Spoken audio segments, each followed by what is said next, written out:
Hello, everybody. I hope everyone's having a good day again. Well, pre-season has started for the Bombers. Everyone is back. Well, the first to fourth year players are back, and there are some players who are fifth years and beyond who are also at training as well, which is good to see. They don't have to be back just yet. They can come back a little bit later.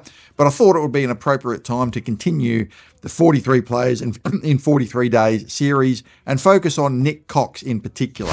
And I thought I was doing these by random, like just picking out any player and doing them because I thought it'd be a bit more interesting that way. But I thought today I would do NIK COX specifically because I think it's a bit more appropriate to have a look at him, given that there was some news about him with the Bombers. The Bombers released some news, and I'll just show the article here. NIK COX has been given the all clear to resume full training with Essendon's main squad upon their official return in November.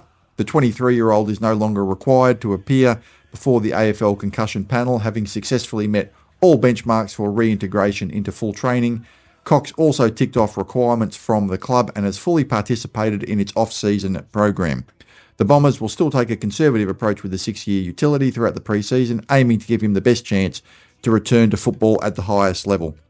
So before we get into the expectations of him, this is obviously good news because there was a lot of fear among all of us, I think, and a lot of people in the AFL community that he would have to be medically retired. This has happened to players before. It obviously happened to Jeremy McGovern. It's, a football tragedy when that happens. You hate to see it, and he's just had a lot of trouble getting over these concussion symptoms. They just keep on cropping up. He had to go before the AFL panel, and that was why we thought he might be medically retired. But at this stage, all is good. It looks like he's been asked to resume full training, and that is the most important thing. And we hope he can get his career back on track, because he was a high investment for us. He was picked up at number 8 in the 2020 draft. That was the same draft that we drafted Archie Perkins, of course, and also Zach Reed. So he's a big investment for us. He's a huge investment. And for various reasons, it hasn't quite worked out for him, just like quite a lot of players from that 2020 draft. Not all of it his fault. He's obviously, in some respects, a bit of a project player in that he's so athletic and tall that he actually play in a number of key positions. And I think that's what the club envisioned when they drafted him. They thought, well, this guy could play as a mobile wingman, he could play as a backman, he could play as a forward, he could play in all sorts of different types of positions. The last full season that he did play in 2024, where he played 20 games, he averaged 12.1 disposals, 3.5 marks, 2.5 tackles, and 8 goals. So this is obviously going to be a big year. And I say it's an important year for every player. Obviously, it's an important year for every player, but particularly, though, for NIK COX. It's kind of a do-or-die year in some respects for him. He really does need to deliver. And let's assume he gets on the park and he can get over the concussion injuries.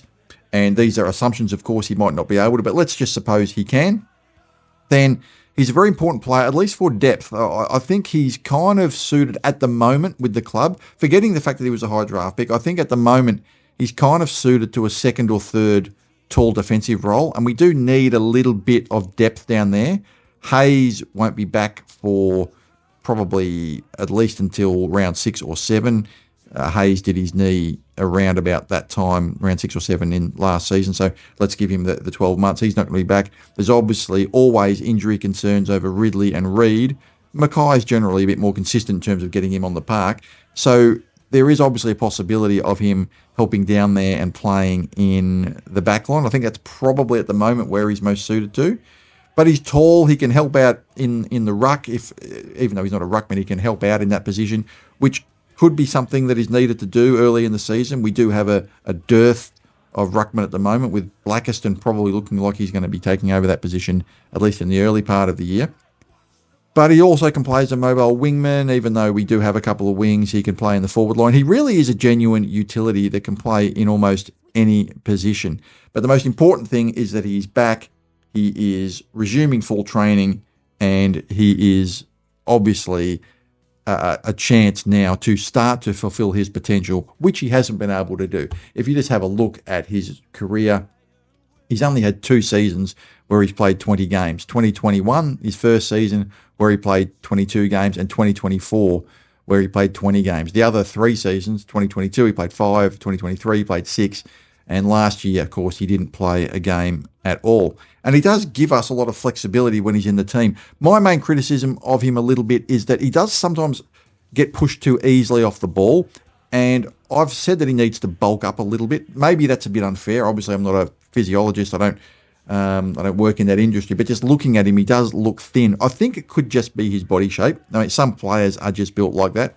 He looks like you could break him in half, right? He just looks really, really thin. But I would like to see him bulk up a bit and just not get pushed off the ball, because I think that's his biggest weakness. If he can add that to his game, right, not getting pushed off the ball and being able to be strong in the contest, he'll be a very hard player to stop because he's got the height, he's got the athleticism, but at the moment, I just think he is out-muscled and gets pushed off the ball a little bit too easily.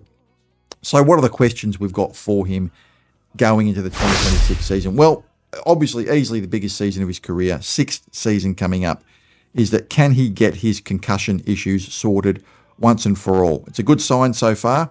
The thing that worries me, some players, and it's very difficult for recruiters to know this when they're drafting players, but some players have a little bit of a lack of self-awareness of their physical safety around them.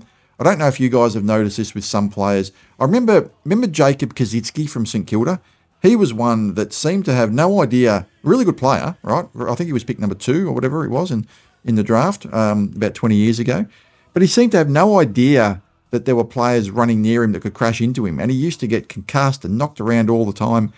And there are just some players that, for whatever reason, just seem a little bit more unaware of their surroundings than others. And I kind of feel like Nick Cox is kind of in that category. It almost feels like he's not as aware. I see very similar things in how he plays to, and not how he plays in terms of his position, but very similar in terms of his awareness of what's going on around him to Jacob Kazitsky, the former really good St Kilda player. So can he get those concussion symptoms under control? And I would say just being aware of your surroundings, just having a bit more self-awareness would help that. Can he lock down a position? This is probably, I think, the most important question for Nick Cox, because apart from obviously can he get on the park, but where does he play? And I'd really want to open this up to you guys in the comments, because no one really knows. I personally think he's probably more suited at the moment to a second or third tall defender, but he could be used in a number of positions, and I suspect he'll probably play at least early on in the VFL. I think he has to. When you haven't played all season, I doubt he'll be coming straight back into the AFL when he hasn't played a senior game for what will be 18 months by the time the season starts. So I think they'll experiment with him a little bit in the VFL, which is probably a smart thing to do. And they'll probably look, I think it depends on who's available as well in the AFL. What positions can he cover? We see Harry Jones playing as a mobile wingman. I sort of see Nick Cox can play a sort of similar role to that. There's a number of different things. Can he lock down a position? I see him probably in the back line at this stage, but probably more in the VFL to start the season. And then maybe if there's an injury, he could probably cover someone in the side. And then we'll see where he goes from there. And if he plays well, he might be able to lock down a spot in the senior side. And the third question I've got of Nick Cox is, can he get a contract extension? He comes out of contract at the end of 2026. 18 players actually do. Many of those will get signed up during the season. And usually what happens, there'll be 8 or 9 that don't get signed up by August, and they're often on the chopping block to potentially get delisted. And unfortunately, there's no room for sentiment in this game. It's sad, but that's just the reality of what we're dealing with. Can he get a contract extension? So a few things. Obviously, he needs to get on the park. That goes without saying. And as mentioned a little bit earlier in the video, I'd like to see if he can bulk up a bit. I think that would help. Might be just his physiology, but if he stops getting pushed off the ball a little bit and he can really get that physical, because he's got that size. Use it, right? He's got that size. 200 centimetres, he should be intimidating, and I don't really think he is intimidating at the moment. So can he bulk up? And I think a lot of those things, getting on the park, would go a long way towards getting a contract extension at the end of the season. What do you guys think of Nick Cox? Are you happy? Well, you're obviously happy that he's available to start pre-season. I think it's a great sign, great for not just his career, but great for his life.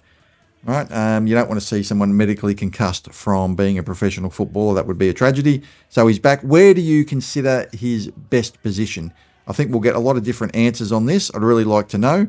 And what do you think are the things that you consider most important for him going into the 2026 season? I'm going to leave it there. I hope you guys enjoyed this video. Have a great day.